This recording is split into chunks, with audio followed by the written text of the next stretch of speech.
Magandang hapon po sa inyong lahat. Ako po si G. Tonji coming to you from Manila, and not only Manila, but from Fanny Serrano Studio. Kausap natin siya. So, TF, thank you so much for allowing us to shoot in your beautiful home.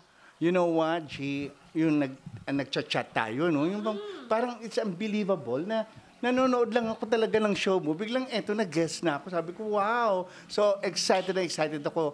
Especially when you ask a favor na dito tayo mag-shoot. Sabi ko, naku, no problem. So, magandang hapon sa mga kababayan natin. Sa buong Amerika, LA, tsaka sa Hawaii, napapanood tayo. Yes. Welcome po dito sa Kababayan Today. And I'm very, very proud, blessed na makakapagkwentuhan tayo ngayong araw na to. Yes. TF, you have had a very, very successful career. Pero umpisahan natin, naikwento mo sa akin nung magkatrabaho tayo minsan na nagsimula ka na. Nagpupulot ng clip sa parlor. Cinderella talaga ang story ng buhay ko, no? Yung bang nagpupulot muna ako sa isang salon sa Paco, sa Auris sa beauty salon. At ang kumuha sa akin noon si Tammy Candelaria, na hanggang ngayon, nagtatagpo pa rin kami. Kumbaga siya ang mentor, discoverer ko. I really don't know anything sa parlor. Kaya ang binigay ng trabaho, walis-walis ka lang dyan.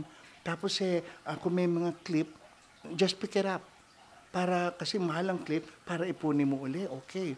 And then, after that, nagpakasipag naman ako. Of course, kailangan talaga, tandaan nyo to, kung nag-umpisa kayo, kahit kaliit-liitang kabababa ang trabaho, Yes. sipagan nyo. Oo. Marami tayong mga kababayan na alam talaga nila. At miski mga Amerikano, pag Pilipino, masipag. Yes, narinig ko yan.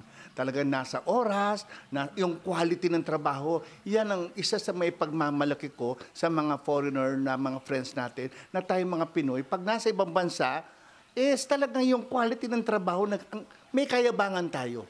Pinagmamalaki natin yan. Ang diferensya lang sa ating mga ibang Pilipino, pag sa sariling bayan, ang tamad. Kasi, tama ka. Totoo. Kasi, alam mo na, pag sa Pilipinas, you take off your American hat, relax na lang, taas ang paa, di ba? Correct ka dyan. Talagang kung nakakatawa kung pag-aaralan natin.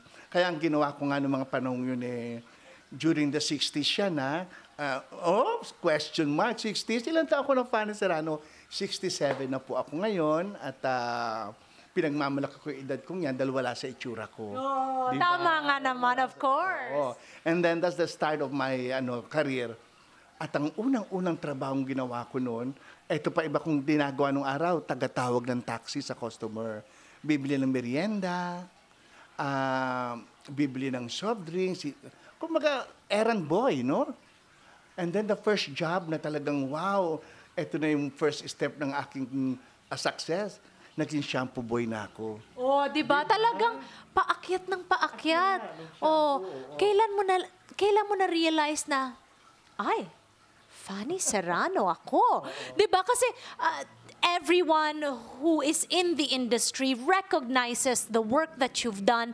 Pagdating naman sa mga kababaihan sa showbiz, ikaw talaga nag-alaga sa mga mukha nila, di ba? Walang iba kundi si Fanny Serrano. So, kailan mo na-realize na may empire na ako? Empire agad, ano? Well, yan yung na-realize ko na dumating sa buhay ko si Alex Mulak, yung father ni Nino Mulak, at inoffer sa akin yung isang pwesto niya sa El Nino Apartel. Basta lang, as long as sasabihin daw ng mga customer dun sa inaayusan ko sa El Nino, I would like to thank Fanny Serrano for my hair and makeup of El Nino Apartel. Kailangan daw, kasi bagong tayo yung apartel niya So, kailangan daw makilala. At nasa kanto kami noon sa may San Juan, sa may Cubao, medyo hindi puntahan ng tao. Kaya nagsugal ako noon. Tama naman, doon ko na-realize na kahit saan ako pumunta, hanggang ngayon kahit saan ako umikot-ikot, sumusunod talaga yung customers ko. So doon naging successful. Yung bang, wow, nagtiwala. Yung bang, sino ba ako? Nung maramdaman ko yun, oops, this is it. Sabi ko, pinagkakatiwalaan ng taong to.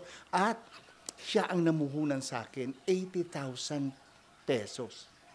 Yun, siya ang nagtayo, gamit ko lahat. Tapos binabayaran ko sa kanya, plus the rent, syempre. Ayun, nakaraos naman ako. Pero hindi lang nakaraos, TF. 'Di ba? You have really built your name, a very respectable name in the industry. So, pagbalik natin dito sa Kababayan Today, kakausapin naman natin si TF about his career, not just behind the camera, but in front. We'll be right back here on Kababayan Today.